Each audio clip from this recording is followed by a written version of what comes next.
I'm working late again. Don't wait up.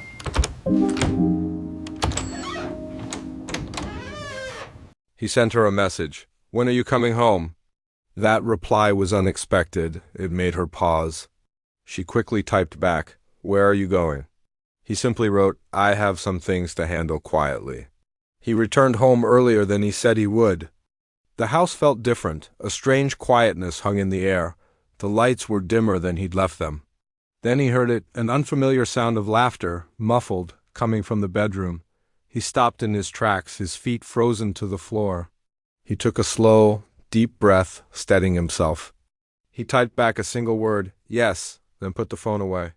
He stood there, in the hallway, listening as the truth unraveled itself without any effort from him. He walked to the bedroom door and opened it. The room fell silent in an instant. There was no shouting from them, no explosion of anger, and that absolute calm terrified them more than any rage ever could. She scrambled for words, pulling the sheets tightly around herself, her voice trembling. He just looked at them, his gaze calm and focused, moving from her to the other man. She started to cry, pleading, it's not what it looks like. He replied softly, lies always sound weak when they're caught in the light. The other man tried to speak, to offer some kind of explanation. He simply raised a hand and silence fell again. He looked at them both and said, get dressed and then leave. There were no threats, no insults, just the cold weight of certainty in his voice. She begged him, please don't do this. He looked at her and said, the choice was already made. She asked, her voice filled with fear, are you going to hurt someone? He answered, true control means you never have to. They got dressed and left the room without another word. He locked the door behind them, the click of the lock echoing in the now empty house. Minutes later, his phone lit up. A frantic message from her, sent from outside. We can fix this, she wrote. He replied, broken boundaries don't heal. She shot back, accusing him, you've become so cold and cruel. He responded, clarity often feels cruel to those who prefer to lie. Then another message came through, this time from the other man, apologizing and asking if they could talk. He didn't even read the full message, he just blocked the number. She continued, sending long paragraphs blaming her loneliness, blaming his neglect. He sent one final reply that read, responsibility is not transferable. That single sentence ended the conversation. In the days that followed, she tried everything she could think of. She cycled through anger, then tears, then guilt, then made promises she couldn't keep. Through it all, he remained perfectly calm. Friends started to notice his sudden composure, this new and unshakable stillness about him. And she noticed something far more devastating. She no longer had any influence over him. Her words, her emotions, they just bounced off him.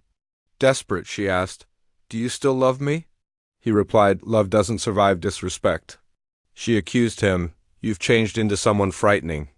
He said, strength often looks frightening to those who have always relied on weakness. She then asked the inevitable question, what happens next?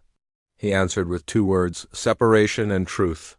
She threatened to ruin his reputation, to tell everyone a different story. He simply replied, the truth doesn't fear noise. And just like that, her threat faded into nothing. She tried to provoke an emotional reaction from him, anything to get the man she knew back. He refused to engage. His silence became his power, a shield she couldn't penetrate.